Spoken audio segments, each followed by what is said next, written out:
အားလုံးပဲမင်္ဂလာပါခင်ဗျာစီဒီဘတ်ရန်ကုန်အိမ်ချမ်းမြေကျိုးဆောင်ကုမ္ပဏီကပြန်လဲကြိုဆိုလိုက်ပါတယ်ကျွန်တော်တို့ဧည့်သည်ပြဖို့သွားရင်နေ့ကင်းစီးစားလေးကလည်းအရန်လှပတာနဲ့ဗီဒီယိုမှတ်တမ်းလေးတင်လိုက်ပါတယ်ဗီဒီယိုမှတ်တမ်းလေးတင်ပြီးတော့ကျွန်တော်တို့တောင်းကလာဘက်မှာဧည့်သည်ပြမှာပေါ့နော်ဒါပေမဲ့ရှုခင်းလေးကိုကြည့်လိုက်တော့အရန်လှနေတာဒါကျွန်တော်တို့နောက်တစ်ကုံနဲ့တောင်းကလာဆက်သွယ်ထားတဲ့တရားလေးပေါ့ဗျာဒါပေါ်ကြည့်လို့ရှိရင်လည်းမိုးသားတိမ်လေးတွေကလည်းလဲလို့နော်လွမ်းစရာဆွေးစရာလေးပေါ့ဗျာဒီရှိခင်းလေးတွေကိုတွေးလို့ဗီဒီယိုမှတ်တမ်းလေးတင်ရင်လည်းဒီဘလော့လေးလှုပ်လိုက်ပါတယ်ဗျာကျွန်တော်တို့ကမြောက်တကုံ31ရက်ကွယ်အမှတ်73တခင်ပါစိန်လမ်းမှာကျွန်တော်တို့အင်ချမ်းမြေရုံးခန်းလေးစာလေးဖြစ်ပါတယ်နော်ကျွန်တော်တို့ရှိမှာရောင်းဖို့ပဲဖြစ်ဖြစ်ဝယ်ဖို့ပဲဖြစ်ဖြစ်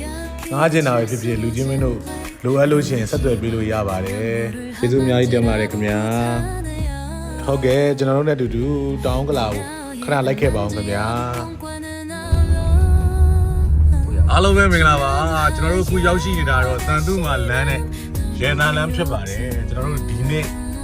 လိုက်ပြပေးမယ့်အခန်းလေးရတော့ကွန်ဒိုအခန်းလေးဖြစ်ပါတယ်ကွန်ဒိုအလွှာ9လမှာရှိပါတယ်အကျယ်ဝန်းအဖြစ်19ပေ54ပေကျယ်ဝန်းပြီးတော့